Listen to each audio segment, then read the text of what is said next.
Philippines was fantastic. We loved her. I thought she was absolutely radiant tonight, and Philippines always produces a wonderful contender. Thank you so much. Yes, mabuhay. Thank you.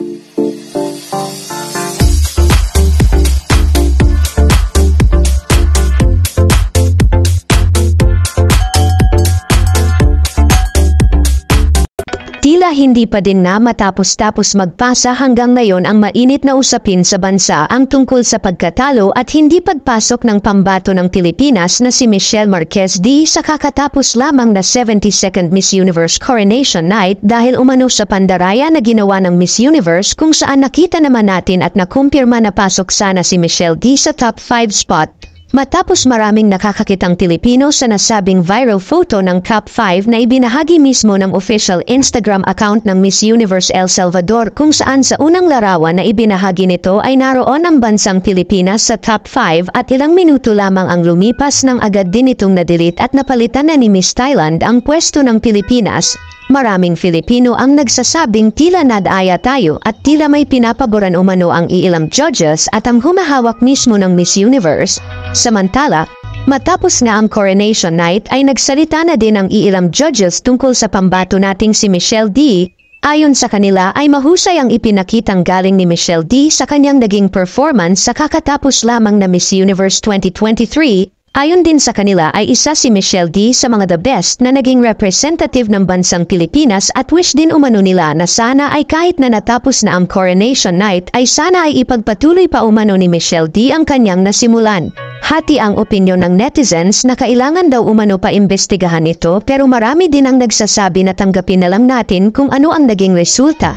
Narito ang buong video, panuorin natin mula sa pahayag ng ilang judges. The Philippines was fantastic. We loved her. I thought she was absolutely radiant tonight, and Philippines always produces a wonderful contender. Thank you so much. Yes, mabuhay. Thank you. Hi, Miss Philippines. Michelle did such a great job. I love her. Yes, of course. I wish her the best for her today and always. She's gorgeous, and you have a beautiful, beautiful, beautiful presenter. Thank you.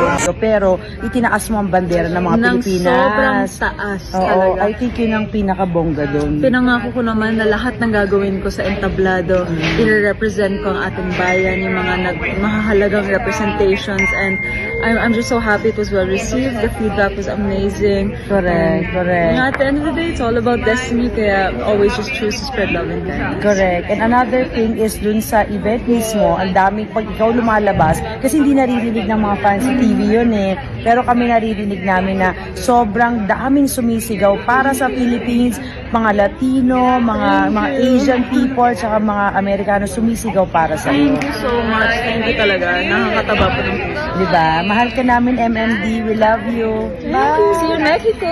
Pupunta kami dalawa sa Mexico. Grabe. May event doon. Abangan ninyo kasi hinantik namin yung mga pupunta. Siyempre, kasama ang ating MMD. Kasama ang ating... I'm so excited. Yeah.